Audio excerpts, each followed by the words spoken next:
सर्दी सिर्फ मौसम की नहीं होती, कुछ सर्दियां हालात की भी होती हैं, जो गरीब और मजबूर इंसानों को अंदर तक जमा देती हैं।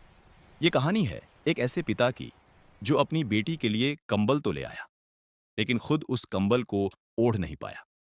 ये कहानी है कड़ाके की ठंड, गरीबी और इंसानियत की गर्माहट की। नवंबर का महीना खत्म होने वाला था और दिसंबर शुरू भी नहीं हुआ था कि सर्दी ने अपना असली रंग दिखा दिया। ठंडी हवाएं बर्फ की तरह चुभ रही थी। चारों तरफ घना कोहरा फैला था। झोपड़ियों की खपैल तक कांप रही थी।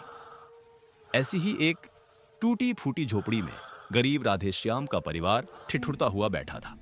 घर में बूढ़े माँ बाप, पत्नी सुधा और 5 साल की छोटी सी बेटी गुड़िया थी। गुड़िया ठंड से बचने के लिए एक पुरानी बोरी में दुबकी हुई थी। उसे देखकर राधेश्याम का दिल भर आया। एक ढंग का कंबल तक नहीं है। वह खुद से बुदबुदाया। राधेश्याम रोज मजदूरी करके घर चलाता था, लेकिन इस कड़कड़ाती ठंड में काम मिलना बहुत मुश्किल हो गया था। फिर भी वह सुबह सुबह कांपते शरीर के साथ काम की तलाश में निकल पड़ा। रास्ते भर ठंडी हवा उसके चेहरे पर चाबुक की तरह पड़ रही थी।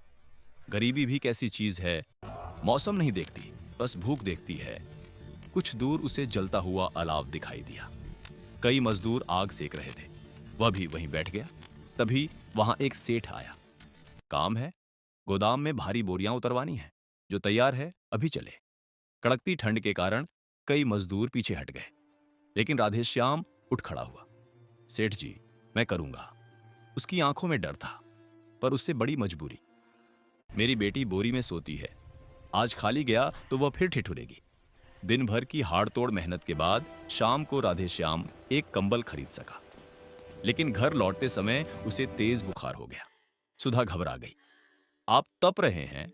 राधेश्याम ने कांपते हाथों से कंबल बढ़ाया। देखो, अब गुड़िया बोरी में नहीं सोएगी। लेकिन ठंड और बीमारी ने उसे तोड़ दिया। इलाज के पैसे नहीं थे। और एक दिन राधेश्याम ठंड की भेंट चढ़ गया। घर सूना हो गया। कंबल था, लेकिन उसे ओढ़ाने वाला नहीं। अब घर की सारी जिम्मेदारी सुधा के कंधों पर आ गई।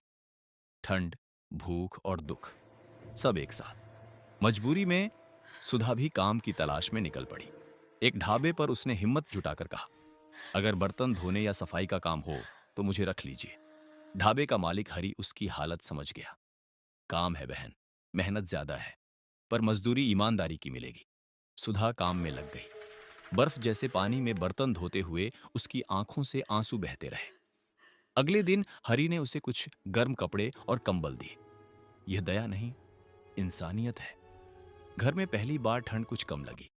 बूढ़े माँ बाप को सुकून मिला और गुड़िया के चेहरे पर मुस्कान लौट आई। धीरे धीरे हालात संभलने लगे।